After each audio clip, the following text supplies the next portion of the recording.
Est-ce que ça peut être tout de même utile de faire des siestes? Et que dit la science aujourd'hui sur ces siestes? Physiologiquement, on peut dire il y a 3 types de siestes. Il y a une première sieste qui est une sieste, on va dire, physiologique indispensable parce que vous êtes en dette de sommeil et vous avez besoin de prendre du sommeil. C'est les siestes commando ou les siestes si vous devez prendre un avion très tôt et qu'après vous dormez. Ça, vous pouvez l'utiliser ponctuellement. C'est bon parce que c'est régénérateur, c'est réparateur.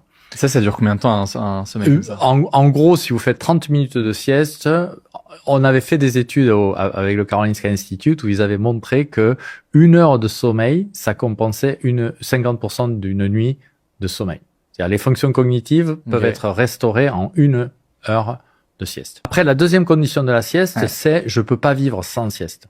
Et ça veut dire que vous avez un problème de somnolence diurne excessive et il faut le traiter. Il faut aller voir des centres de sommeil parce que c'est pas normal d'avoir besoin, sauf si vous êtes en dette massive de sommeil, bien sûr, hein, si vous dormez 4 heures par nuit. Mais autrement, il y a des maladies comme le syndrome d'apnée obstructive du sommeil qui fragmentent votre sommeil parce que vous arrêtez de respirer. Ça rend très somnolent.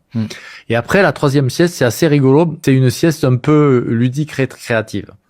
Donc, si vous la faites à 2, c'est vachement sympa. Généralement, on dort peu.